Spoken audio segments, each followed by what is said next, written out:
What's up to all our sidekicks and henchmen out there in the Geek Nation? You're currently tuning into the CultPop Podcast live stream, aka spoiler alert, episode number 733, where we will review this week's comics as well as talk about fun pop culture stuffs and fangs. I put whipped cream in my coffee. I'm your host, Johnny Destructo, owner of Johnny Destructo's Hero Complex at 4327 Main Street, wistfully adorned to the eclectic quilt of art, culture, and commerce that is the neighborhood of Manayunk. Hey guys. Hey. Each week I try to come up with new and eloquent ways to introduce this person. He's my friend, my rock, my certified notary, my safety net, my moon, stars, and Pluto, hashtag still a planet. That's right, I'm talking about the voice so deep, you need to spelunk through each conversation, Brian Lieb. Welcome to the conversation, babies. And Noel is also here because he wrote himself into the notes. Whatever. Wait, who wrote that last thing? Because I got to tell you, JD, I didn't say much about it, but I really liked it. I really appreciated that intro. It was cool. Yeah, go ahead. All props for things that you enjoy are mine. Anything you don't like is because of Noel. I liked all of that. I was flattered. Thank you. Then it was me. I did it. Thank you. JD wrote it, but if I were him, I would have been so proud of the spelunking through a conversation because your voice is so deep. It's good, right? Amazing. That was good. Yeah, I was very proud of that. Yeah. This is like a new challenge every week to try and come up with a different way to describe where the store's located and how much I want to be on Brian, just close to him. And when he says he was really proud of that, what he means is he's proud of me for doing it. Oh, yeah, that's the imperative every week. Like, JD, can you write a different this and a this? Yeah. Because you're always like, he's not going to do it this week. Yeah, because I have nothing to do with it other than inspiration. No. Yeah. Annoyance. Well, thanks to those who are joining us live on Facebook, YouTube, and Twitch. If you like what we're doing here, be sure to like, comment, and subscribe, and share it with your friends and your frenemies. The joy of doing this live is that you all get to hang out with us, so pipe up if you have anything to say. Before we get into the comics this week, we've got letters! Oh, we have letters? We actually do? How many? Yeah. We have a letters. What is the name? Is it enough letter to facilitate an entire segment that we like to call the letters segment? See that scroll at the bottom? Just one. I mean, yes. Is that pluralization accurate? Yeah, that's what I mean. Letter. Well, I mean, there are a bunch of letters in the letter. Cool. And that's obviously what we mean. This is from Grace McGovern. Thank you so much for doing the show every week. We actually schedule our family time around it, like the warm hearth fire. What other what's the word? Pop culture? Pop culture podcast do you guys listen to? I wasn't reading directly the letter because I didn't have that, but you weren't reading. That's the name of the segment. What other podcasts do you guys listen to? So many. No, go first. Do you want to go first? For movies, slash Filmcast, big fans of Jeff Kanata and David Chen and Devendra Hardwar here. Halloweenies from Consequence of Sound podcasts. How Did This Get Made? And Blank Check. How Did This Get Made is comedians making fun of movies like How the Hell Did This Get Made? And Blank Check, which I actually think you might appreciate, Brian. It's the idea, the concept is that a director or a filmmaker had a really big smash success, and then for the rest of, or if like not a larger part of their career after that, they were given a blank check by the studio. So what they do is they'll pick a director and then explore all their movies. So like they'll have a whole season on Tim Burton, 1 to 2 great movies, and then a lot of like interesting choices. Yeah. But because it's Tim Burton, he got a blank check. Right. Jason Mantzoukas is one of the guys on, or he is the guy on How Did This Get Made, right? One of? Okay. Yeah. I like him. Comic stuff? I don't listen to too many comic podcasts anymore, only because we do this, and I don't want to cater to groupthink. So after we record, sometimes I'll listen to iFanboy because I used to listen to them all the time. Same. But I never listen to anything before Sunday now. Yeah. Yeah, I used to listen to the iFanboy a lot as well, but I had to stop because I didn't want it to like influence my conversation about some of the same books. Indeed. Brian, do you listen to any podcasts? Not anymore, really. Not any at all. I mean, this is my podcast allotment for the week, but I used to. I used to really like, and it's not really topical, so it's probably still good to listen to. The Cracked Podcast. Up through when the original team left. And the other stuff, I mean, it was fine. I just kind of fell off of it, and it wasn't really what I was looking for. It was very interesting, sometimes pop culture-y, sometimes social science-y, just like kind of interesting stuff, and they're enjoyable guys to listen to. So the Cracked Podcast. The gentleman who was the head of that, and then he left. What was his name? Jack O'Brien. Jack O'Brien! And apparently is doing something now. And Soren Bowie writes or has a role on American Dad now. Not a speaking role, but like a behind the scenes. I saw his name. I was like, how about that? Yeah. I think he's just like one of the writers. Well, a bunch of the other writers also do some more news now. So like Cody Johnson and Stahl. I forgot Katie Stahl. Oh, Katie Stahl. Oh, she's good. Yeah. I also really like Michael Swaim. I know that JD like gets annoyed. Thinks they're too long. The videos, but the podcast. I don't get annoyed. I only make it about halfway through, and then I have to get on with my day. They're just too long. Now, do you find that to be an issue? Because we go on, But I always figured if people don't want to listen, they'll just stop. That's what I do.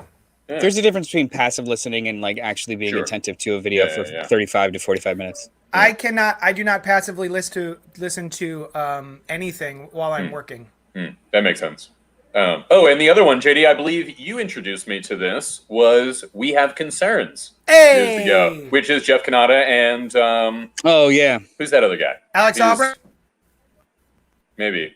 That doesn't sound familiar, but I believe it. No. Alex Albrecht was from the Totally Rad... Adam Carboni. Carboni! That's what it is, Carboni. Yeah. And they were really good. They do like more sciencey things and then like improv about the sciencey things. Yeah, they're great. In the midst of it, it's like... actual info and just joking around. It's fun. Yeah. Although I don't think they do it anymore. Oh.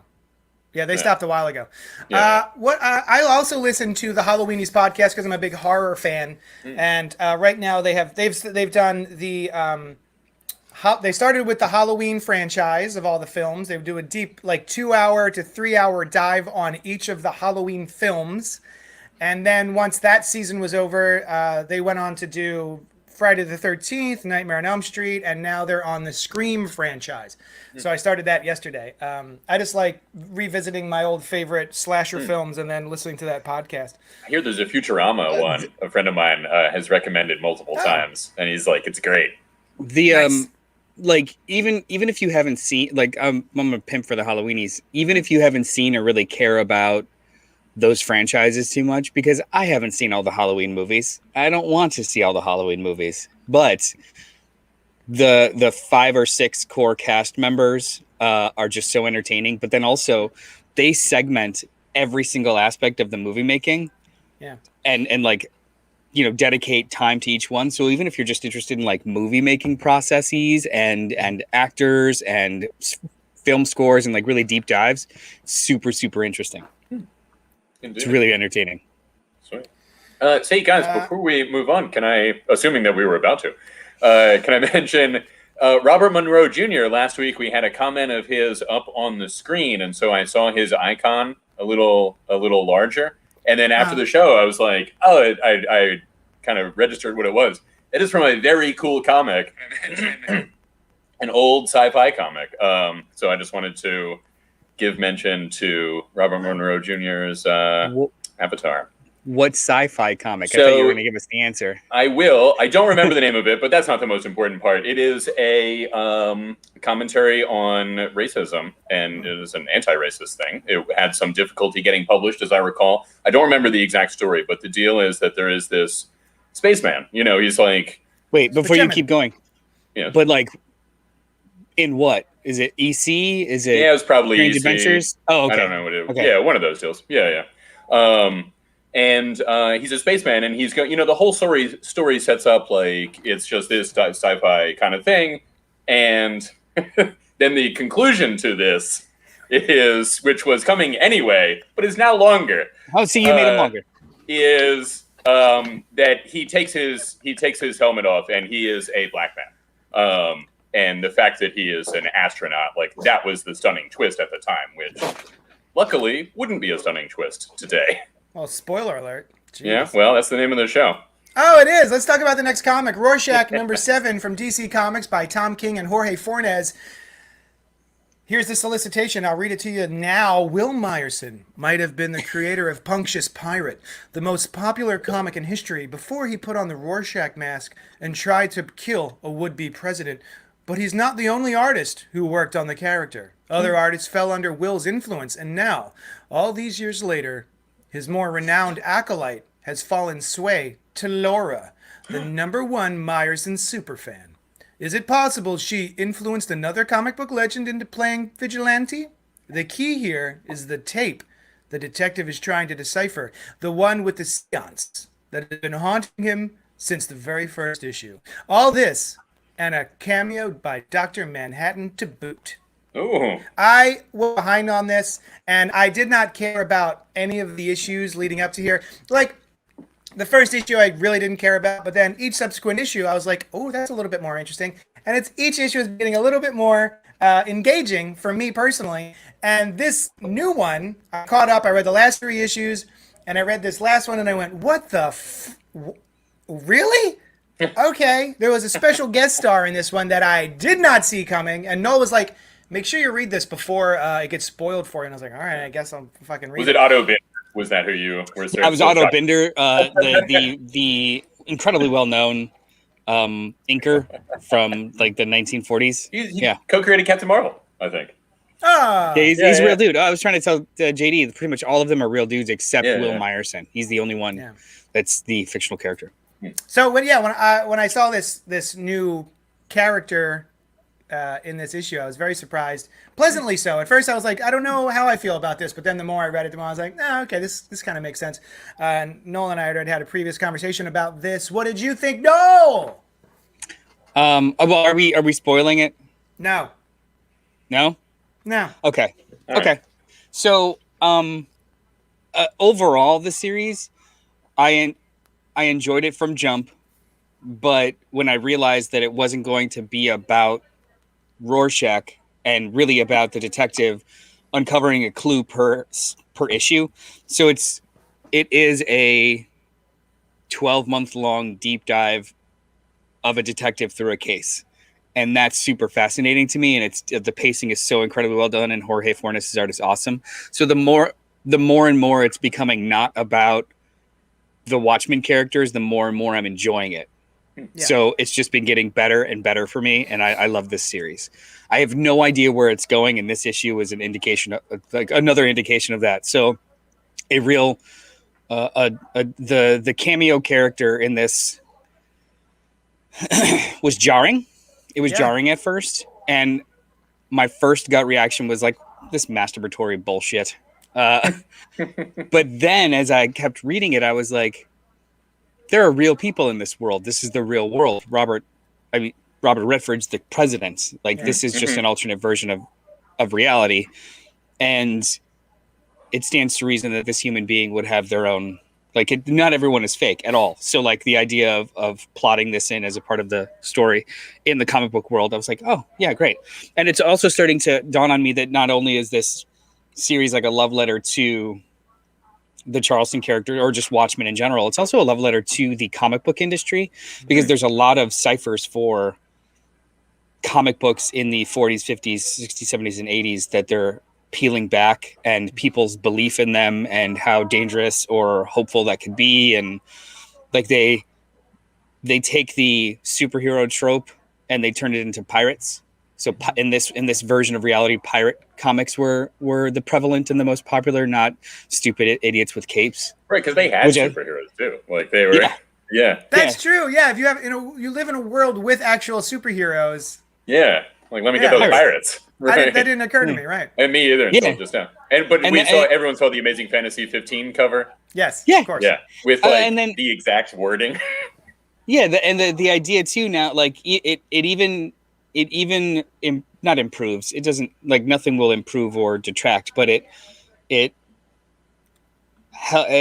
matches up with just the original text with the Crimson, Black Crimson Corsair. Thank you, the Crimson Corsair. Wait, is that an actual guy, or is that the guy from this comic? No, that's from the original Watchmen. The interstitials of the boy reading. Was that his name? The Black Pearl? Is that? No, the Crimson Corsair. Either way, the fact that pirate comic books are a part of this realm, a part of this norm in this world, and then being able to riff on that. And I also like, in this comic, it's getting more and more nebulous, more and more interpretatory, because it's the detective's perspective, and he's hearing these different stories, and as a reader, we're seeing the different stories as like occur by someone telling them. So we're seeing lies. We're reading lies. As the readers, we know they're lies. He doesn't know they're lies. So it's turning into this thing where he's starting to see Rorschach everywhere. And I don't know yet if this is his perspective and just kind of seeing Rorschach everywhere, or if it's for the reader or not. So like, he's having a meeting with this character, and all of a sudden the character is dressed like Rorschach. So is that a benefit to me, the reader, telling me that this person has been corrupted by Rorschach, or is the detective seeing Rorschach everywhere, which makes me think, like, what's happening? This is so weird, and I love it. You think the detective, has been corrupted by this idea? So that's just it. Like, if intriguing. He is seeing Rorschach everywhere, we're potentially seeing, I don't know if you remember I was telling JD about this, if you remember the original Watchmen, Rorschach's psychologist starts having meetings with him, and then by the end of that, he's just like, it's over, we're all gonna die, fuck it, and shoots himself. Are we seeing a slow motion 12-issue version of that, where the deeper he digs into Rorschach, the crazier he's going to become, and so he's seeing Rorschach everywhere and stuff, right? I don't know, it's just crazy. We're also dealing love with how weird this is. Yeah, well, people have become hi, Bendiana. People have become Rorschach in this, right? Through like a meme. Yeah, in the earlier sense of the word. Laura, the young girl, has a theory herself that we saw, where Dr. Manhattan shot Rorschach into the atmosphere, and he's everywhere and anyone. So she sees someone special and knows that's right, you're a Rorschach. Yeah. And then she convinced that strongman to be her Rorschach. She convinced Will Myerson to be her Rorschach. So it's this cultish indoctrination that's like slow moving. He's interpreting in this book, and it's crazy. It's crazy. Yeah. Are you enjoying this, Brian? Yeah, it's pretty good. I mean, this is Tom King that doesn't bother me with his stance. You know what I mean? It's like Rorschach is that kind of character. Right. Like he's, although he, in what read to me as a very self-aware couple of lines, states a condemnation of what I dislike about his work, where he's like, we think we're so great because we are like, ooh, what if it was dark? But the real artists are the ones who can bring joy. Like they're doing something better. Maybe not real artists, but they're doing something better. And it took me a while to realize that kind of thing, which I thought was exactly how I feel about a lot of his takes on, like, Mr. Miracle and Adam Vision. Strange. It's like, these were nice, and you thought it would be interesting to make them not nice. So I thought that was cool. It was cool to read that. But yeah, I mean, this is the kind of story that I think is already suited to the stories that he likes to tell, and I think he's doing a really good job at it. This one was good. I gotta be honest, I read the most recent 3 issues last night, And the two before this, I was like, whoa, what a drag. Like slow, just like not interesting to me. But sometimes that can be because I've got to read them to, get to the third one for the show. And so that's not always a fair commentary. But yeah, I mean, it was good. And Noel, you mentioned something about, there are real people in this world. And I think that's interesting to think of when what Turley said to the detective, he's like, you're like them. You don't have a mask, but that doesn't matter. And so, there's real people in this world, and also real people are either masked or not. Without the mask, it doesn't matter. Which is also kind of, you remember in the original one, the Rorschach mask was his face. He referred to it as. He's like, I put on my face on, that kind of thing. So yeah, really interesting. Meditations upon Watchmen and those themes, and he's picked out some interesting themes from Watchmen to meditate upon. So yeah. Oh, I'm also really glad that. So apparently, this almost the entire series was done before they even solicited it. Like they had been working on it for years. I am so incredibly glad that it's coming out. It's like on a 3-week schedule. Like this book is coming out.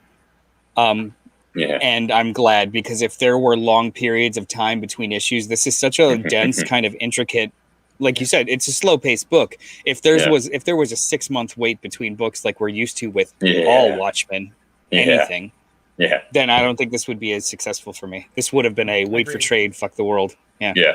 Actually, Ben Dieno, who is joining us in the comment section, says, I've come to the conclusion that I can't read Tom King in issues. Absolutely love his writing, but it doesn't generally work for me in issues, which I get. Yeah, I enjoyed reading a couple of issues in a row this week. Yeah, I have a theory about this that since we aren't spoiling the reveal here, I'm not going to mention the theory, but it's very intriguing and it's based on something Noel said. And if it comes to pass, then I just want to note it, and then we'll discuss it later. And if it doesn't come to pass, we'll talk about it too. Just nobody will care.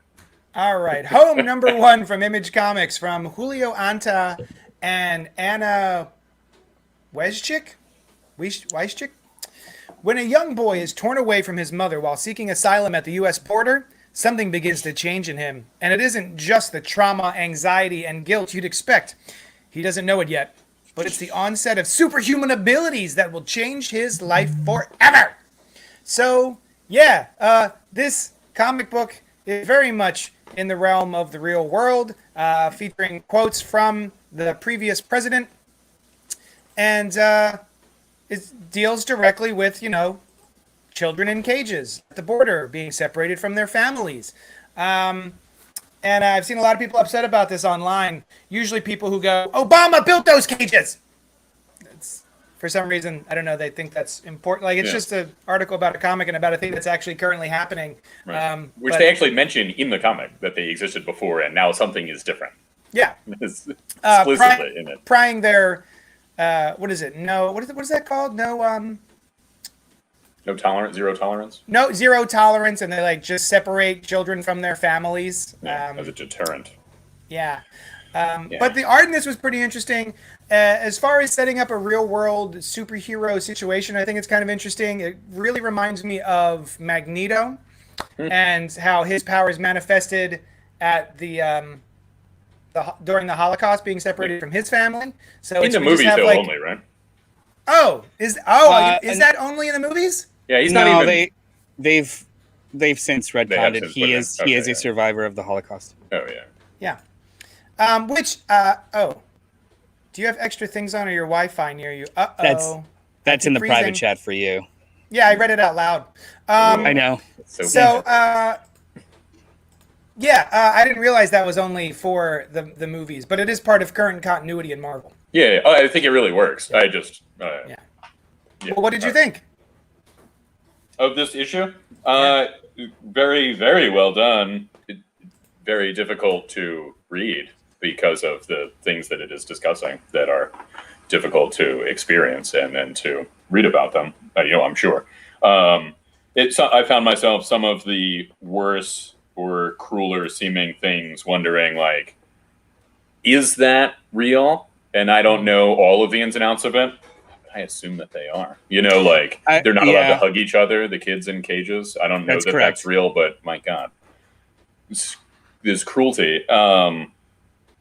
Getting into this position of like, well, this is what we're doing, and I'm laying down the law, and then switching off your emotions about doing these things to people because these are the rules, or taking joy in doing these things to do it, and then just not sending them back. You know, she's like, well, we'll just go.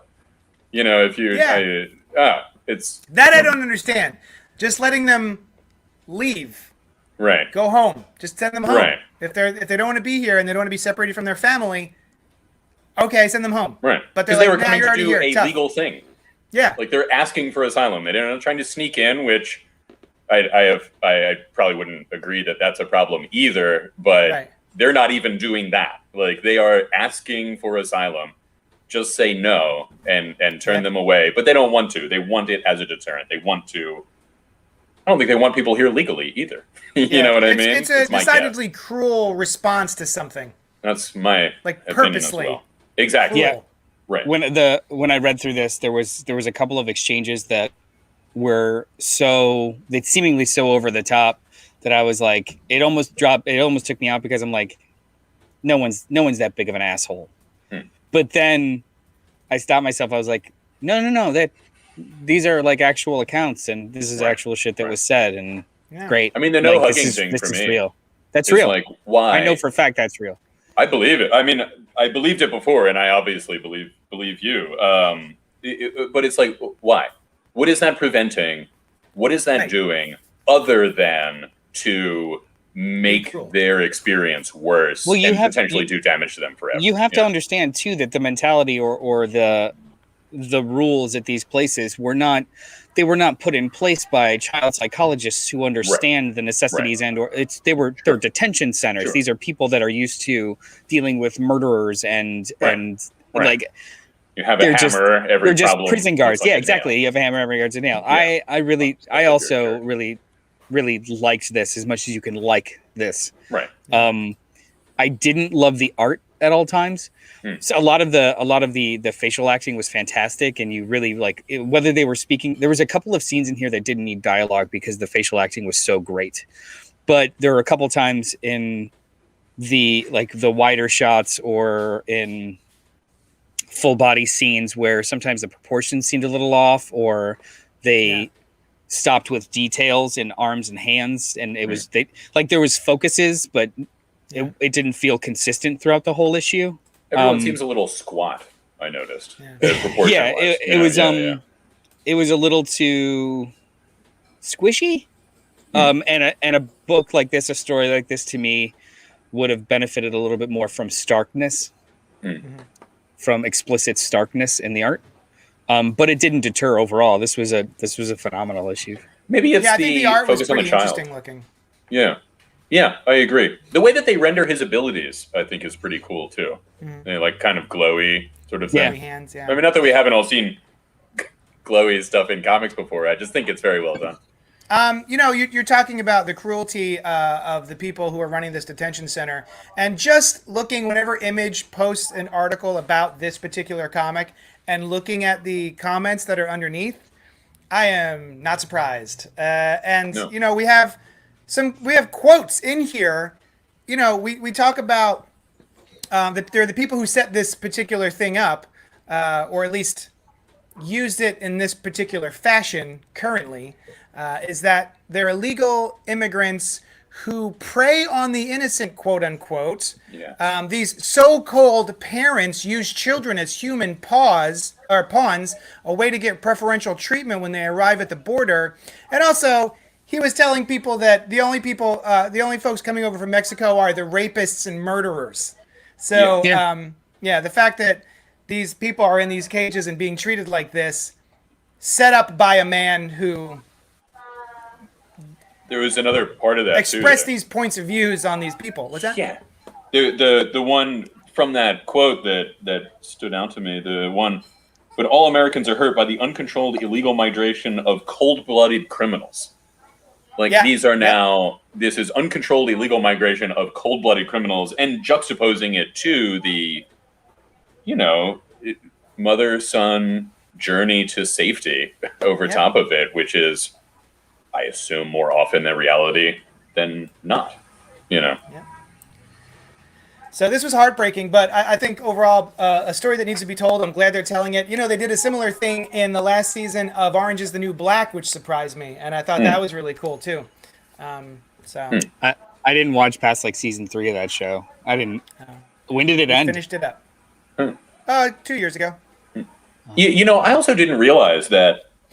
I mean, I guess I never thought about the part of this where they enter the cage, right? Yeah. Like, I didn't realize that she would be taken from an office into a back warehouse room with giant cages in it and put in this cage. Like, in my naivety, I guess I assumed that it looked like a place with cages when you were walking up. And you know what I mean? Like, that she didn't know she was going into a cage until she was already through the first step and couldn't turn around. Yeah, that's how they get you. Right. Yeah, and it's then like learning right this way, ma'am. Right. Learning all of these awful things in real time and no way out, right? So like they started their journey under the pretenses of this was the policy and we've got family and it's going to be okay. Mm-hmm. And every new step getting to the border is, no, you can't go back now. This is what it is. We're going to separate you. Oh, we can't go back now. This is what it is. You're going to sleep in a cage. Oh, you can't go back now. Like, and the way they separate them is, they don't just say we're going to separate you. We're saying, I forget what it is, but they, under the guise of doing something like a physical like or a medical something. exam. A medical exam. Oh, parents go this way. Children go this way. Yeah. Later. Yeah. Yeah. And then it's good stuff. And they're just asking for help. These people. Yeah. America. Asking for help. Yeah. Let's move on to Guardians of the Galaxy number 13 from Marvel Comics by Al Ewing and Juan Frigeri. New age of space starts here. There were soldiers, misfits, mercenaries, thieves, and a family. Oh. They were heroes, but times have changed. The galaxy no longer needs heroes. It needs superheroes. Oh, they got me. Oh, now when the call goes forth, whether it's from a stranded team of planetary explorers or Emperor Hulkling and his Kree-Skrull alliance, the Guardians of the Galaxy answer. The new age of space brings a new artist, new headquarters, new costumes, new teammates, and an all-new enemy you'll have to see to believe. Get on board, true believer. It's gonna be the ride of your life. This was fine. I've had better rides of my life. Well, you don't know it yet, JD, but later you look back. I like when solicitations do like short descript sentences of like new, and I just want to keep going like new choices for dinner, new cars, new clothes, new like the brooms. whole solution is new Swiffers. Okay, I like this team. I like all of the characters that are in here, and even if I don't like them, I'm extremely interested about them. So, other than that, the story didn't really grab me, though. But I like the new costumes. I like the characters. I'm curious to see where they're headed. And what the hell happened to Star-Lord? There's a lot of stuff that like they don't really tell you in this issue. Because this is issue 13 of the current Guardians of the Galaxy run, but it's touted as a new jumping on point. As a new jumping on point, I think it's fine. As a number 13, it's probably better. Has anyone been reading 1 through 12 of this? I read 1 through 6. Tell me more while I eat these eggs. So as a jumping on point, I think this is shit. But as an issue 13, having read the first 6, it makes me want to go back and get to here. Because it's like skipping 3/4 of a season of a TV show and being like, oh, they're here now? I better just stop and go back and do this at a different time. Not, I'm going to continue here because it's so fascinating. You know, like it's for all of the cool new dump you into the story kind of things. There's like 4 or 5 references of shit that just happened or happened before. So no matter how new reader friendly this might be, every time they like it's 1 step forward, 2 steps back, 1 step forward, 2 steps back. It's not a very good jumping on point. Yeah, thanks.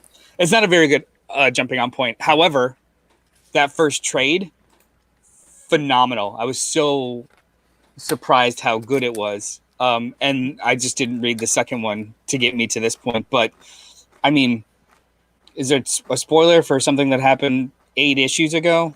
No. What's his nuts? Star-Lord was dead.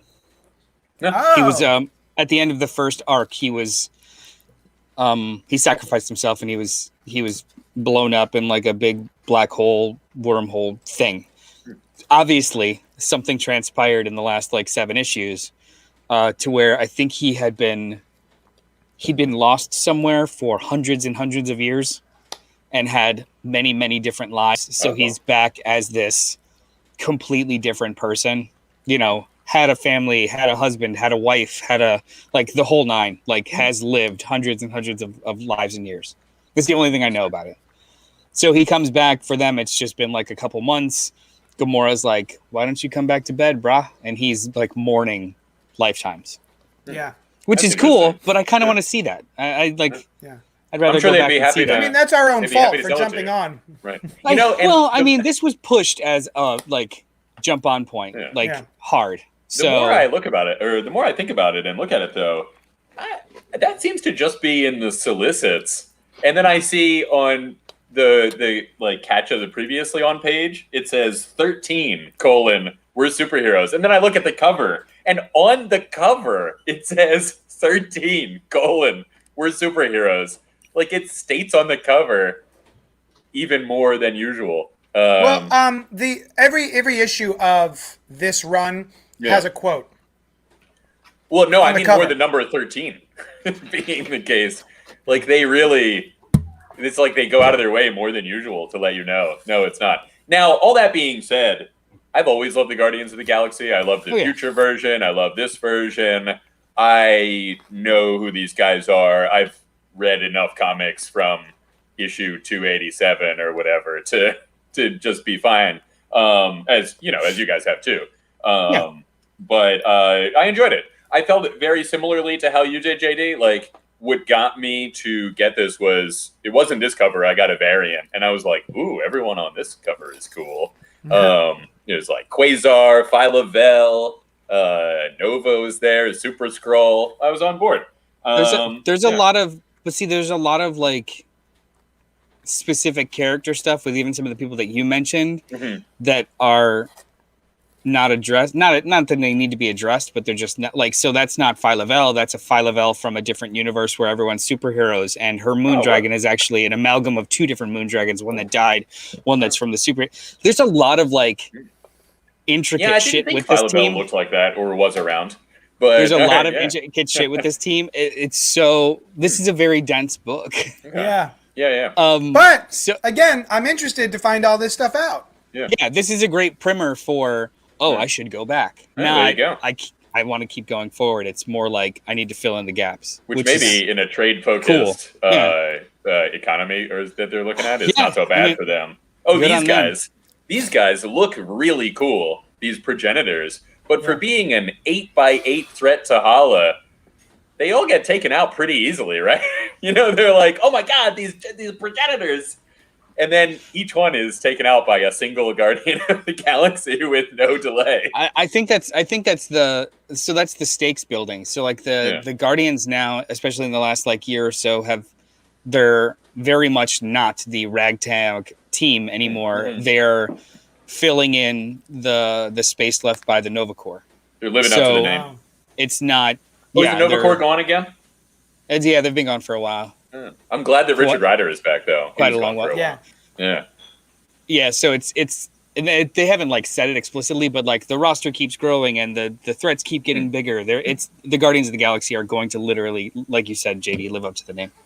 My question is, I'm reading a previous run on Guardians, and Groot got better. Groot was able to speak sentences. Now he's back to I am Groot. Any ideas on how that happened? Finish Cates' run. You son of a bitch. Good idea. I will, because Donny Cates is great, and I'm enjoying that run. I will do it. Moving on to the Batman, the Detective #1 DC Comics from Tom Taylor and Adam Kubert. An epic tale begins that will take Batman on a harrowing action-packed European adventure in a new miniseries by superstar creators Tom Taylor and Andy Kubert. A horrific tragedy in the United Kingdom sends a very personal and deadly message to the Dark Knight, one that will draw Batman out of Gotham City to investigate. From the moment he lands in Europe, Batman will face a difficult investigation and unheard of adversaries, and find the assistance of a partner once more, all in the hunt for the villain known as Equilibrium. New villains, exclamation point. New allies, exclamation point. New waffles. A thrilling overseas adventure begins for the Dark Knight, starting with an extra-sized... starting with an extra-sized 26-page debut story. What? How did they fit so many pages into the staples? 6 pages is extra-sized? Holy shit, DC Comics. Listen, this just emphasizes one of the problems with DC Comics as it exists as a publishing company right now. Never mind the distributing issues, but the fact that a lot of the books are $5.99, $6.99, $7.99, $8.99. Holy shit. To be like, extra-sized issue, 26 page, get the fuck out of here. Yeah. 26 pages was $1.99 10 years ago. I was about to start talking about this comic, but I'm mad now. How much was this one? Was this $5.99? This is $3.99. Well, it depends on which cover you got. The regular cover. Well, yeah, so that's the other thing is DC has their regular cover, usually about $3.99, fingers crossed, and a variant artist edition cover, which is, by artist edition, all it means is that there's no trade dress and that the whole page is the art. And it's usually on a what? And an artist drew it. The artist edition. Yes. And the cover stock is slightly thicker. Yeah. But I mean, I don't have a problem with that, right? Yeah, like if you want to charge more for the cover stock, whatever. If there's an option that's cheaper, it goes a long way with me, Well, it's kind of a bummer because back when I was ordering previously for DC Comics for my subscribers, I would just get half of the regular cover, half of the artist cover. Yeah. But now the artist cover is $1 more, so I get mostly the regular cover and like just a couple of the variant covers because I don't want to assume that subscribers want to pay an extra $1 for their comic book. Right. From the retailer perspective, it's not great at all. Like, right. It's, yeah. It like messes up my ordering. Before it was just like, I have 12 subscribers, 6 and 6, done. Yeah. So Mars Comics says, hello, gang. And Darren Zimmerman says, morning, gents. Hello. Hey, D. But the issue itself was good. I like Tom Taylor. This doesn't have any of the staples that I usually enjoy from a Tom Taylor series, and that's probably because it's in regular continuity. But, usually he puts in some big, crazy, what the fuck kind of moment in his books. This is more, what's the word I'm going to look for? Subdued? Subdued. Thank you. Perfect. And so we've got Bruce. He doesn't have Robin. He doesn't have Old Man McGillicuddy. What's his name? Alfred. He doesn't have Alfred. And so he decides, I'm going to go on a vacation. I'm going to go to check out this shit over in London. And the one interesting thing about this is that the Batman in this keeps talking about how old he is. His inner monologue is very much like Dark Knight Returns. You said this isn't in continuity. Is it not? Not at all. No, because it could be. Yeah. No, this is a future old man Batman. Oh. That does not read at all in this book. They have definitely been doing the I'm not as young as I used to be, my body is falling apart Batman for a while. I think it's more the art though. So like this is future everyone gone, him complaining about being old, but then also the new knight is the old squire and she has a new squire. That did throw me off a little because I thought this is maybe like 20 years from now. An alternate 20 years from now. Yeah. That should have been explicitly 10, 15. That would make I think sense. it's the art. Kubert is not drawing him as a like a 50-year-old or 55-year-old in great shape kind of guy. I imagine Bruce Wayne. I don't know. I imagine Bruce Wayne is going to end up aging like Tom Cruise. Like the man's almost 60, but Plus, he's got access to all those fancy skin treatments and such. I mean, he's a wealthy guy. No, you know how he's got this kind of like buzz cut thing? Maybe that's actually supposed to be white hair. I mean, I don't no reason to think that, but yeah. Yeah, because in continuity right now there is no Alfred, and he's not he's not hanging out with his son anymore. So right, and he's like lost his money. He's not in his usual place. This is what I thought he was up to while Lucius Fox is doing his thing in Gotham. That's supposed to be like grizzled, not quite Clint Eastwood. Literally, all I saw was, oh look, they gave him a different haircut today. Yeah. A weird old man. Oh wait, look in this one. Actually, it does look like white hair. In this from behind. Either way, like art aside, it's intended to be an older Batman. This is a future Batman. I started reading this or thinking of this as Tom Taylor's kind of riff on The Dark Knight. I'm gonna do an old man Batman story. But I don't know if it translates with the art. Because even in this conversation with the Gentleman Ghost, he talks about how much he's changed. Yeah. And it, to me, under the prism of this is in the future, I read that as time has passed, not since I saw you last week. Right. And I don't know what Gentleman Ghost has been looking like these days, so he could have, that could be current continuity for all I know. Yeah. He lost his monocle. He got really mad. Yeah, he'll do it. Well, what did you think of the book? I liked it. Either way, whichever one it is, I thought it was good. I love a good like Batman in Europe story.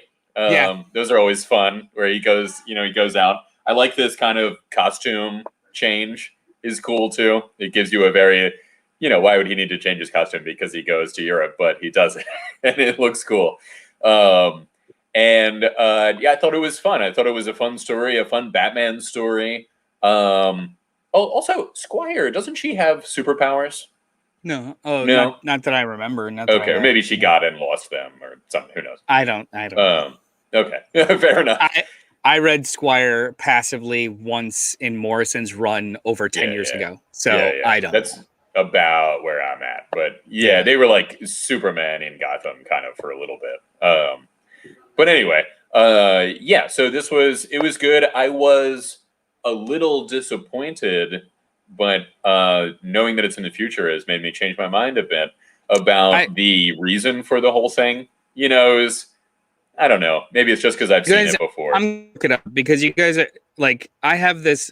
I suffer from this malady where, if you question me 4 times about the same thing, I don't know anymore. Hey, what's your name, Noel? It's Noel. Is it though? Yeah. Is it? Is it? Now I don't know what my name is. So I'm almost so incredibly positive that. Well, that's better than an unyielding certainty, in my opinion.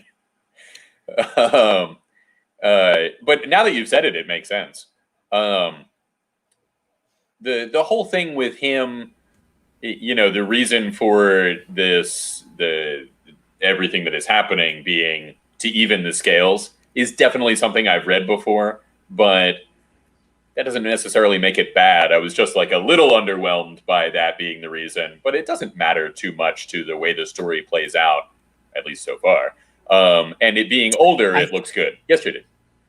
I went to go get a cup of coffee, so I may have missed the last couple of minutes, but we're talking about how the end reveals that whoever is behind this is killing a bunch of people that Batman has saved over the years. Yes. Yeah. And this person has somehow gotten all of these people on a plane. Yeah, that part seemed a little hard to do. I hate that. I hate that little bit. Like if he was finding murders all over Gotham City. Yeah. And those were all people, but like to get a bunch of only people that Batman has saved. How would you get them onto a plane? Onto a plane, right? Yeah. Like they all want a trip to someplace. I was gonna say, like you guys, it's in comic book logic. That's not really that big a deal. Like divert flights, give away. Like you just need to. If he's saved tens of thousands, well, that's true. by transitive property over time.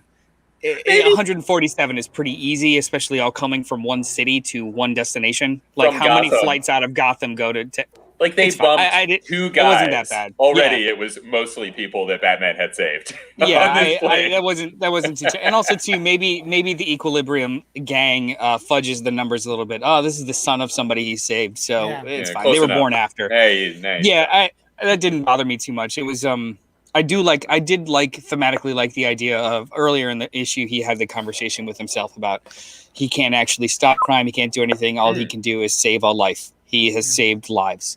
So this new threat, taking that away to prove even further that he has no impact, no footprint, is interesting to me. I think that's kind of cool. A different sort of emotional read when he's like, all I can do. He's not. It's interesting. He'd like to have been able to do more, but he's not super upset. Like, there is seems to be a bit of solace in this. Like, at least I saved all these people. Yeah, he's being pragmatic. Like he always does. Yeah. There's nothing wistful about it. Like, I wish I could have done more. It's like, I'm not so stupid and naive to think that I could end blah, blah, blah. All I can do is save a life. Yeah. And I like the art of this book. Besides the fact that it doesn't read as Old Man Batman, there's this particular page that I have up right here, which is a full page layout where the establishing shot is the side of the building and Batman and all of the Equilibrium members are falling and punching each other while they do so. And then we've got, diminishing panels that start up close and then move further and further down so that when they land, they are in proportion with the scene that it's set upon. I think it's a really well done page. Also, there's a progression of 3 starting from where they fall out down. Yeah. And getting smaller as they would get from the perspective of where they fell from. Yeah. It's stuff like that. It's pages like that make me really enjoy the medium of comic books. Indeed. Yeah. So this was fun. I enjoyed it. I just had that one problem where I was like, well, okay, I guess now I know it's the future. Yeah. And the fact that the end was like, no, everybody on that plane was someone I saved. And they do, like, now that we know that, there are hints in there. Like Squire or the New Knight is like, oh, you've changed a little. And she's like, oh, that was your influence at it. There's like a life in reflection element now that you look back. And I had said that it being people he has saved makes more sense as a kind of future type story. He's in his twilight. Batman, realistically or cynically, if you prefer, sees his crusade as large-scale failure. Yeah, this is future Batman. Where'd you read that from? I was trying to find different solicits that don't talk about it, and then I found a couple, like a review. So nothing in the book. Okay. No. I was looking for the actual, like, some sort of other confirmation of it in another publication. I wonder if it says anywhere in Dark Knight Returns. It was on his Twitter too. Or if we just know in Dark Knight Returns. Like, do we just know by the art and the fact that the circumstances are different? And the circumstances are different in this. It's just that what else is going on in DC are kind of similar to it, Yeah, the reason we know about Dark Knight Returns is because when we first see Bruce Wayne, he has been retired forever, and also Batman hasn't existed for 20 years. Good point. And he's got that mustache. And he's got that mustache. The mustache. I didn't know from the book. I knew because I read that it's a future version. It might have been on Tom Taylor's Twitter too. This is an Elseworlds. This is a different story. All right. I'm on board. All right. Hey guys, if you're enjoying the show, you can like and subscribe and share with your friends. Please like and follow us on Facebook. We stream there as well as Twitch. You can go to facebook.com/CultPop Podcasts. If you want to help the show out with your hard-earned dollars and cents, you can go to www.com. No, that's not how the internet works. www.patreon.com/JohnnyDestructo. Or just go to www.com and let me know what's there, because I've never typed that into the internet. I think it would just shut everything down. That's the kill switch for the internet. Yeah. Nobody would ever be fool enough to type this in. We'll make this the universal end switch. Who knew the internet's downfall would be the equivalent of 1, 2, 3, 4, 5 as your combo. You can go to JD's Hero Complex at 4327 Main Street and come visit my comic shop. Let's do some Thunder Rounds. Who wants to go first? Thunder Rounds. Brian, you said the word, so you're first. Which one are you going to do? I am going to do the one that I read some of, as opposed to the one that I read none of. Jules Verne's I like that. Here we go.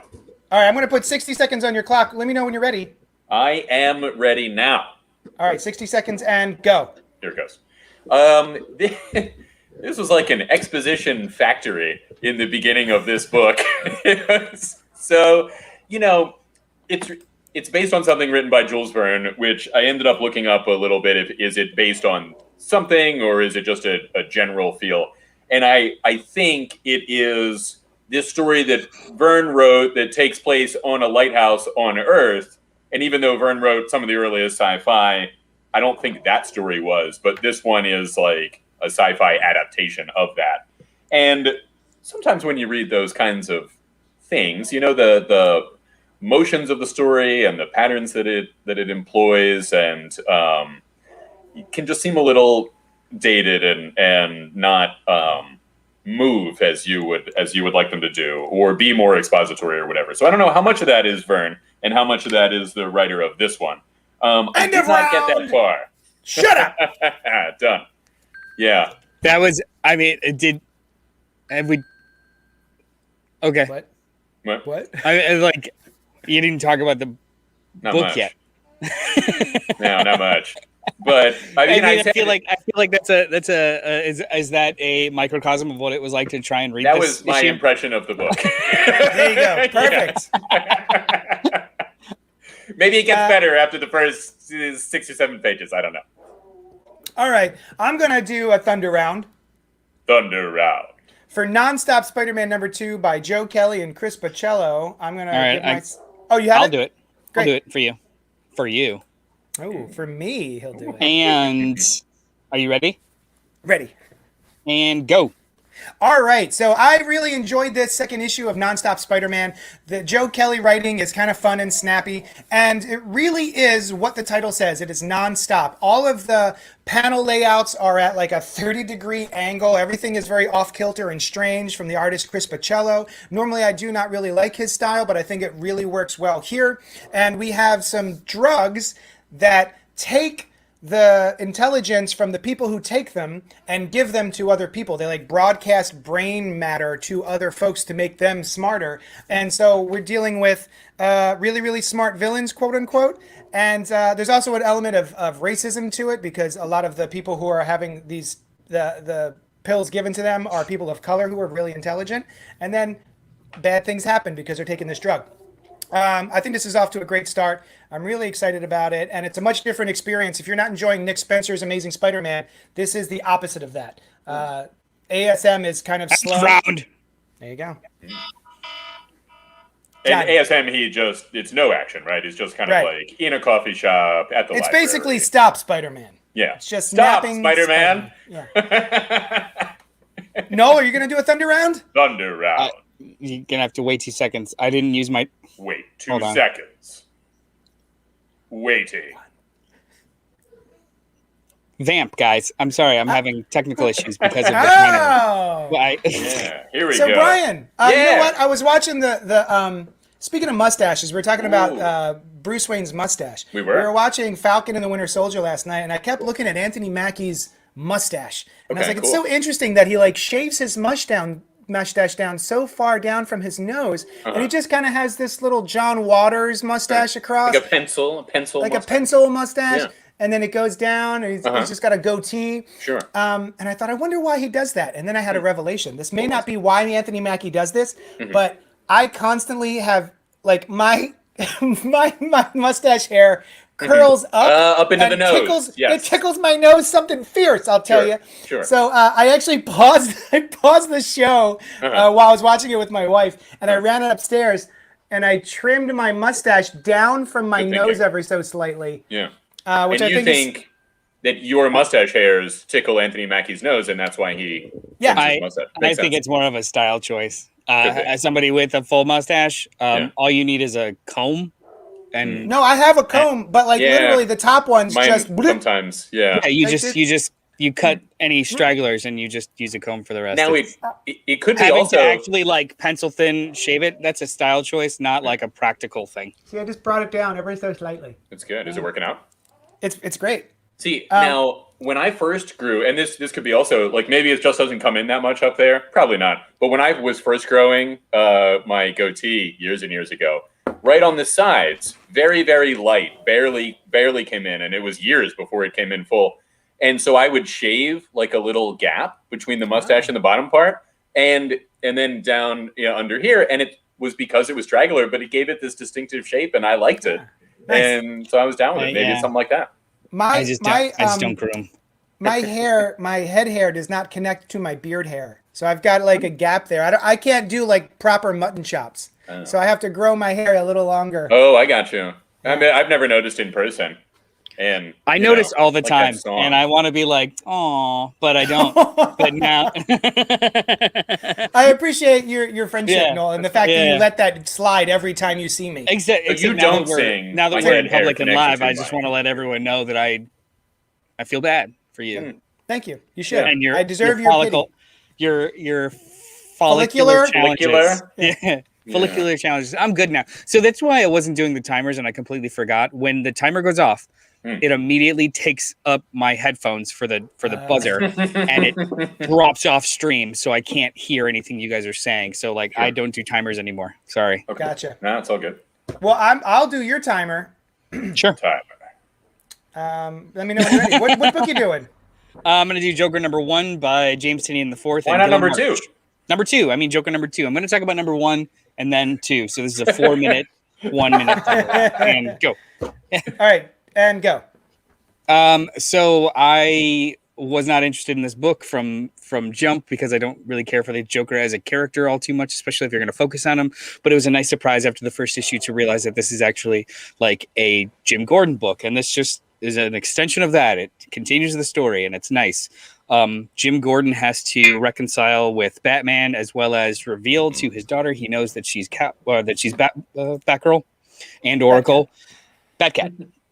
But there's just a lot of really great conversations in this book. There's motivations revealed as to why the Joker's doing what he's doing and who's after him. The plot thickens as to who hired Gordon.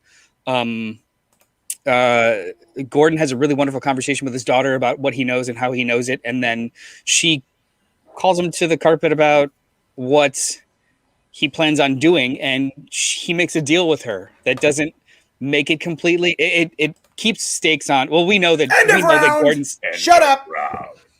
Never speak of it again. Yeah. We know that Gordon's not going to actually kill the Joker. However, Stop this it. created Stop it. where it's still being doing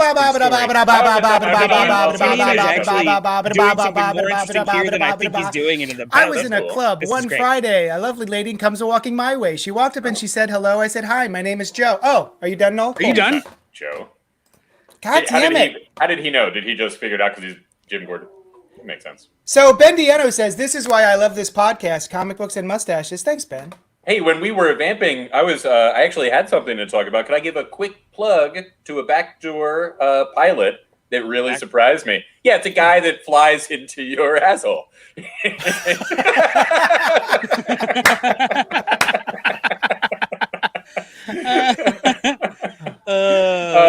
It's years and years of training. Yeah, it's not an overnight thing. So now I'm thinking of, did you ever see the terrible Starburst commercials, the little jet fighters that shoot flavor into the Starburst? Yes. Those are backdoor pilots. That's exactly it. Yeah. Go on, Brian. So the Painkiller backdoor pilot on Black Lightning. Black Lightning is a CW show that I watch on CW, and it's a good show. It's a decent show, but it's coming to an end. And there was this character that was introduced a while ago, Painkiller, and they thought he could have a show of his own. And I didn't know what to expect, but it turned out to be this very cool like futuristic, I believe Afrofuture sort of elements, if I understand it correctly. Very cool. I thought it was taking place in a Madripoor kind of place. One of these like cities where anything goes kind of things. And turned out to be this like well shot psychological, again, meditation kind of thing where he was turned into a weapon, and now that weapon lives within him, and he's like, we're not two people, we're one that was split up, but he's kind of at war with himself, but they don't want to be. And really like high-tech sword fighting future stuff, or things that we could do now but just don't, like public phone booths that are video phones, future-y, but we could do it. And just really surprised me, and I really hope that it gets picked up as a show. So I recommend everyone go check it out. Painkiller, nice. Yeah. Well, this is an episode of Black Lightning. Yeah. This most recent episode. The one that aired this past Monday. I don't know Okay. I don't remember the name of it. Yeah, but very cool. Very cool. All right. Lock and Key Sandman Universe crossover #1 from IDW and DC Comics, written by one of my favorite authors, Joe Hill. And it says Neil Gaiman, but I don't. The solicitation did, but he's not on there. No, he's the creator of the Sandman Universe, but he is not the writer of this series. Yeah. Maybe he just had some input, like they talk to, that kind of deal. Details. Yeah. With art by Gabriel Rodriguez. Basically, the Lock and Key team are doing this Lock and Key Sandman Universe crossover. If you think you can unlock the gates of hell and just invite yourself in, you must be dreaming. The epic crossover between two of the most beloved fantasy universes in comics begins here. John Jack Locke is 10 years dead, but that hasn't stopped him from posting the occasional letter home from hell. Now, Mary Locke will do anything to save her brother's soul, including cut a deal with Roderick Burgess. Burgess is how the most evil man in England, to search for answers in the House of Mystery and risk the walking nightmare known as the Corinthian to find help in a disintegrating kingdom of dreams. So, I am a big Lock and Key fan. I think that series is a lot of fun. I'm a big Joe Hill fan.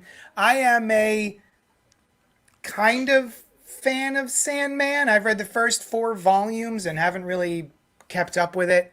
It can be a little ponderous for me, a little floral.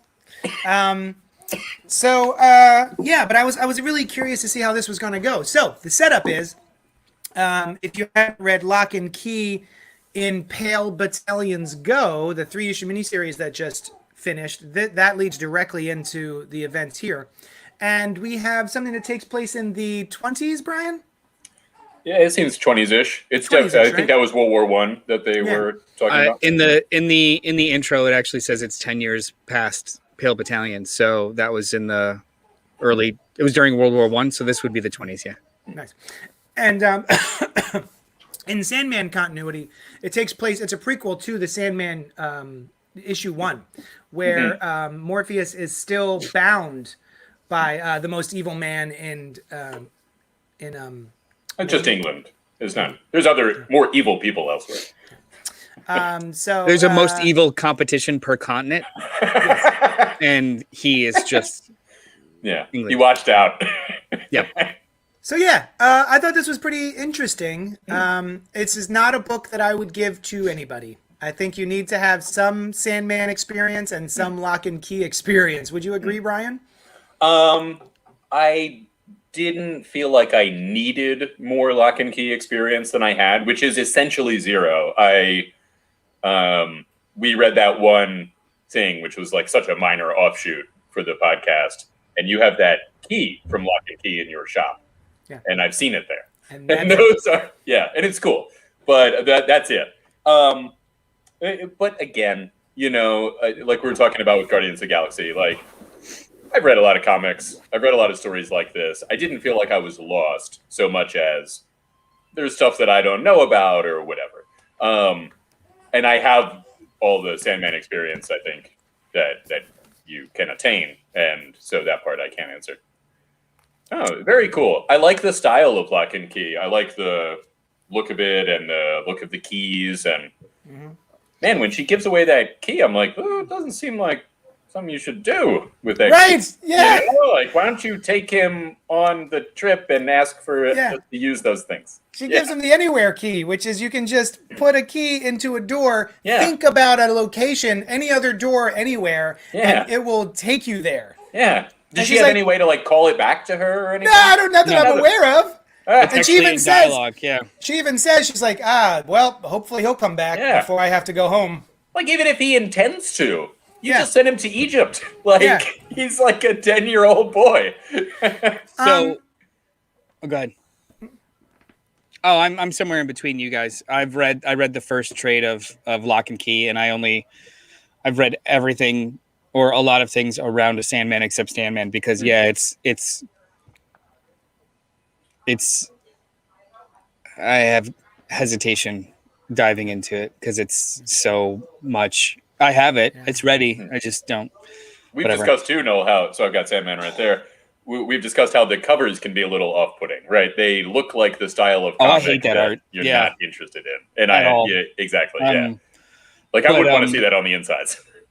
But there's a lot, like, just diving in, having read pieces here and there, it is very ponderous and flowery. And after a while, to me, that's the most boring to read. It's almost masturbatory. Like, look how great of a sentence I can construct and make you. I'm like, just tell me the story. Just tell me a story. Oh, I have such a different opinion of the way he constructs sentences. That's my impression. Yeah. Sure. No, that's fair. I have not read it yet. That is the experiences, the limited experiences I've had. Right. All right. Yeah. So reading this, I had low expectations, having just kind of like, I just know about Lock and Key overall because I read the first trade. Hi, bye. So the first half of the issue was interesting. I was like, okay, cool. It happens all before. And I mean, they spoiled Pale Battalions for me, but whatever. That's fine. Right. But then as soon as she goes into the House of Mystery, that's all gobbledygook. I have no idea what the fuck is happening. And every single reference that they make to each other is nothing. Yeah. Wait, like what? At all. What was... Cain and Abel doing their whole shtick and everything that they're referring to, and the Shaper in this. There's literally no key of information that helped me through those scenes. There's no key of information? Delectable. I see what he did there. Yeah. I see what you did there. So actually, this is a tale of two books for me. Like the first half was fascinating. The second half was... It's like the writer and artist clearly told me, this isn't for you. Go read something else. Okay. Oh, yeah, I saw that too. I wondered why they addressed Noel specifically. That's weird. Even your last name. So just interestingly, Cain and Abel predate Sandman. I'm familiar with the Bible, but this context of them is... This context of them is not that. It's something that's explicit to the Sandman universe, I assume. Because no, that's what I was saying. That they predate in DC Comics. They predate Sandman. Cool. They're from the House of Secrets. Exactly. The House of Mystery that John Constantine has. Yeah. One of them lived in one, and one of them lived in the other. As soon as it enters that realm, the book is no longer for me because they explain nothing anymore. Yeah. I wonder. There's no context for things.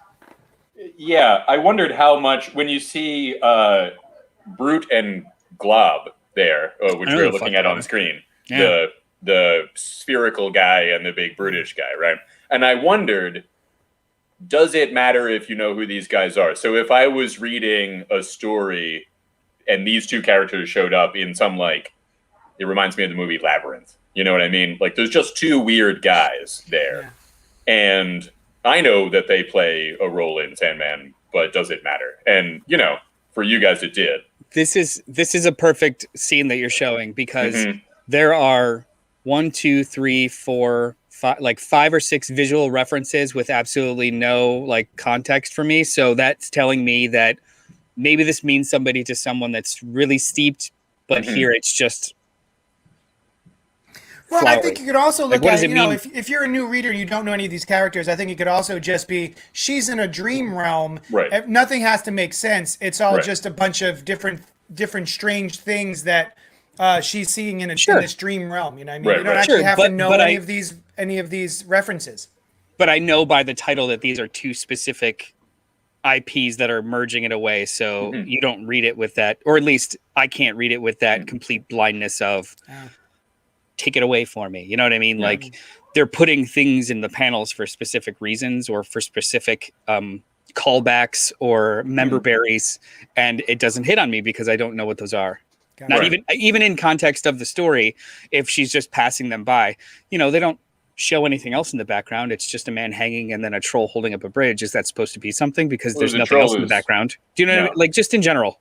I think that troll is just in the background. I don't even know if he ever shows up in Sandman. There it is. The idea that something means something and something doesn't, but both are there. So there is something should I on recognize, this page. not mean, recognize. Right. Well, and that's something too that I find sometimes can hang us up with stories where we're like, we wonder if we should know something, and then we think if there's nothing to know, then it wouldn't bother you if you didn't wonder if you know what I mean? But there is something on this page. The only thing that stood out to me as being like, wow, they really don't convey this, but they probably will in the next issue, is the guy at the end of this is claiming to be the guy that is hanging here, right? That is very important. But you will probably learn that next issue. This guy is not who he is saying he is. I got that much, right, especially when they didn't show him and then he pulls down and he's got mouths for eyes. I got that much. Yeah. I did not make a connection whatsoever that he's supposed to be the other guy that's hanging stabbed in the cage. That's what you're saying? Yeah, he says he's saying the guy in the cage is him. He's like, oh, that guy's this dastardly guy. Who is the guy this? with the mouths? The guy with the mouths for eyes? Yeah. Who is this? He is named the Corinthian, which I think is a very cool name for a nightmare. I didn't make the connection that this is the guy that they talked about. You wouldn't. And I don't know that they even, like, you'd know for sure if you read Sandman, but I get the sense that you're going to find that out. Like, she doesn't know this either. You know what I mean? And you. Well, no, I mean, like, even the way that it's laid out, I obviously understood that he's bad. He's not who she thinks he is, but not for a single stitch did I make the connection that he body swapped with that other visual reference from 3 pages earlier at all. And hopefully that's the kind of thing that isn't necessary, right? That when she figures out who he is, it will become clear that, you know, like, this could exist without Sandman ever having existed, and you, the audience, has the wool pull over your eyes too. You know, So it's well done. Yeah, I just I just don't have the vocabulary to enjoy this fully. Gotcha. Yeah. Hey Brian, who's this man in the hat who says whom? He is. So that was one of the other parts that I was like, oh, that's definitely just a nod. And what they're doing here is just, I think, the part of the story where they wander through some Sandman stuff for a little, you know, just to show you for fun. There's a guy named Fiddler's Green. Hold on. And Samuel David he's signing off. He's checking out. And I want to say happy birthday. Tomorrow is his birthday. Happy 15th birthday tomorrow, Samuel David. Happy birthday, dude. Wonderful. Happy birthday. Yeah. All right, buddy. See you later. Great. Happy birthday. All right, go ahead, Brian. So that is Fiddler's Green, I believe is his name. And if I recall, we were talking last week about a part in Sandman where when there is a mountain there, it has always been there. And when it is not there, it is never there. I think he is associated or is that mountain. I forget. I think Fiddler's Green is a real place in England, which Gaiman does sometimes. And this is like the personification of it. He's like a vizier and to Morpheus. Shaper is Morpheus means shaper, and that is what the Romans called. So they refer to him sometimes as Lord Shaper. I didn't know that at all. I just kind of I didn't know that either. I just got it from context clues. Yeah, exactly. But in the real world, that's he must be talking about Morpheus. Yeah. So, I would say if you're not into Lock and Key or Sandman, don't bother with this. Yeah. But if you're into Lock and Key and Sandman, fucking bother with this. Yeah, bother with it. Well, if you're only into Lock and Key, semi-bother with it maybe after a couple issues. Maybe. And we'll see also, because it's more a Lock and Key story so far. Yeah. But when it delves into Sandman, it's a little like, okay. All right, Spider-Man, Spider's Shadow, #1 from Marvel Comics, the last book of the week from Chip Zdarsky and Pascal Ferry. What if Peter Parker became Venom? Peter Parker once put on an alien suit that nearly destroyed his life. But what if he'd never taken it off? Ignoring every warning, Spidey embraces the dark symbiote. Haunted by terrible nightmares and exhausted by an endless barrage of bad guys, Peter can't seem to catch a break these days. So when the Hobgoblin attacks, he finds a hero at the end of his rope and vulnerable to new dark impulses. Spider-Man is about to change his rules. But is it truly Peter who is in charge? So I grew up a fan of the What If series from Marvel Comics, and each one was a different issue, one issue story saying, what if blank happened? And it would take a story from within Marvel continuity and say, what if this other thing happened instead? And what if everyone in the Fantastic Four got the same powers? Or, what if the Hulk was as smart as Bruce Banner? That kind of deal. Yeah. Or what if Peter Parker became Venom? Yeah, that sort of thing. Yes. And invariably, they would end terribly. They were sort of like little horror stories almost, right? Always ended so bad. Yeah. So I'm excited that these are back, and it's more of a mini-series. It'll be a series of mini-series now, and I kind of like that as well. And it started off with one of my favorite what-if stories, what if Peter Parker became Venom? And I thought this was really solid. I like the art by Pascal Ferry, and Chip Zdarsky does a pretty mean job. And I like that Hobgoblin shows up, the original Hobgoblin, which was a long-running question in Amazing Spider-Man of like, who is the Hobgoblin? Oh, yeah. And here he's just like, bam, it's this guy. So having the symbiote kind of helps him a little bit. But I thought this was fun. It definitely speaks to the member berries that I have for the late 80s, early 90s comic books from Spider-Man. So this was aimed directly at me. So what did you guys think of it, Brian? I loved it. I similarly love what if stories. I love Elseworld stories. The what if this thing was different? What if Spider-Man swung shooting out of his left arm one time instead of his right, and then Ego the Living Planet destroys Earth because of it? But yeah, I love them. I love that kind of thing, and this was no exception. I love to see that it's back. It's been a while. One thing that I thought was a little strange, they usually set, when it's a what if, they tend to have happen much earlier in continuity, and they will take place at that time, and costumes will be as they were at that time in comics history and that kind of thing. Except here, Fantastic Four, they're wearing outfits that I don't recognize at all, and I wonder if Pascal Ferry was just like, hey, when am I going to get to draw the Fantastic Four again? I got this cool idea for a costume, and it is cool. And the way that he draws the symbiote Spider-Man, phenomenal. Really good, like black suited, like good playing with the blackness of the suit that blends into itself and its surroundings. There are some chunks of the art that I actually didn't like, but it was never parts where he was in the suit. Like all the suits are awesome, but there's some faces or some facial acting that were just a little odd to me. Also too, like I just overall dislike it when they make domino masks just outlines. Yeah. It's so weird to me. Oh, yeah. That's just like it's just. I drew it on with an eyeliner, and no one can tell that I'm Felicia Hardy. Yeah. Across the board. She just had like a makeup smear, and it's like, see, I'm in disguise. No, I'm the Black Cat. There also too, I think there's a couple of like dreams he had where he woke up and like his teeth were just floating in his mouth. It was just little weird things, but overall, this was really cool. Yeah, this was really, really cool, and I like that they're taking what ifs and exploring them for a couple of issues, because like you guys said, it was always just like a good. It was a good idea or good hook, and they just didn't really explore it at all and just like wrapped it up, and who gives a shit. So like we don't remember those stories based off of how they were told. We remember the good hook. Yeah. So a series of mini-series, which if you read the back matter, that's what Chip Zdarsky kind of talks about. This is the first of hopefully many planned mini-series where they explore for 4 to 6 issues a what if, like not just a bunch of quick 8-page stories, which was really cool. Like, yeah, this is hopefully the start of something really, really rad.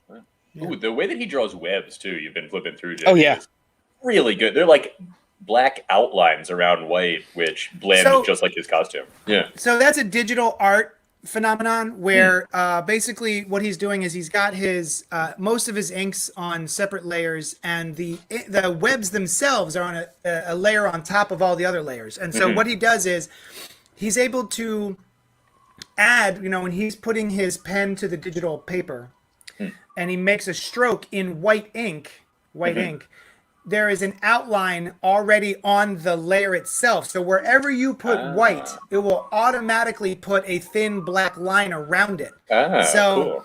That's how you get that webbing effect there. Cool. Like where there's no line or where it crosses itself. And very cool. Is there a digital coloring way to do 5 o'clock shadow that doesn't look like just mud? Yeah. No, Peter Parker puts mud on his face. It's part of his morning routine. It looks like dirt, and then they did this. I did notice one. It does kind of. I did notice one thing in only one scene where you see a kind of close up of him in the suit, and it's all black. He just is like a little just burst of brown or something right on his face, which I thought was it must have not looked like it had any 3-dimensionality, and I just thought it was an interesting choice. I think it's a little after this page. The full transformation or whatever the start of the full transformation is into Venom. I really, really love that design. There it is. So what they did was he put a little bit of kind of a marker for teeth, but more than that made Spider-Man's face skeletal. So he brought the cheekbones out. He elongated the jaw a little bit. So instead of it just becoming like a full Venom thing, he actually kind of subdued it in a really, really cool way. Like I thought that was really nifty. Like gave him a brow, gave him like higher cheekbones, made him a little skeletal without going full edgelord wagging tongue about it, because this is Peter, not someone else. Right. Although it starts earlier than I realized when we were just looking with him talking to Black Cat. There's like a little bit of that. Yeah, that is cool. I like that a lot. Very cool. Oh, you know what I thought was funny? When he goes to see the Fantastic Four, right? And it's just comics. He descends on 4 webs, 2 of which are connected to his feet. So I imagine right before that, he was like, all right, I'm going to drop in. So I got to have 2 coming from the walls attached to my feet for whatever reason. And that I'll somehow avoid stumbling on those. Yeah. Well, I mean, this one, I don't know if you know that, but he also shoots webs from his butt. So he just puts his feet against the butt web and pulls it out stabilizes with the. So this is just like having toilet paper on his shoes, kind of. Yeah, it's a quick clean, but clogs up toilets like nobody's business. Hal says, I haven't read a Spider-Man story in a while. I'll check this out. It sounds cool. I dig that back. I have started Nonstop Spider-Man and digging it, but I'll check this one out too. Nice, Hal. Cool. You should definitely do it. Yeah, let us know what you think. I think I meant to bring this up after your Thunder Round, because I read the first issue of Nonstop and I just didn't love it. But then also I was reading Amazing and then dropped it. Like, I think I have a problem with Spider-Man in issues because I love reading runs in chunks, but I always drop off in issues. I don't know why. Like, fair enough. Do you guys have characters like that? There's nothing wrong with the character. It's just something about it in issues. It's like, I'd rather wait. I have never really gotten to the trade waiting, honestly. There are things that I have read in trade, but I don't think I've ever said, I'm going to wait to pick this up in a trade.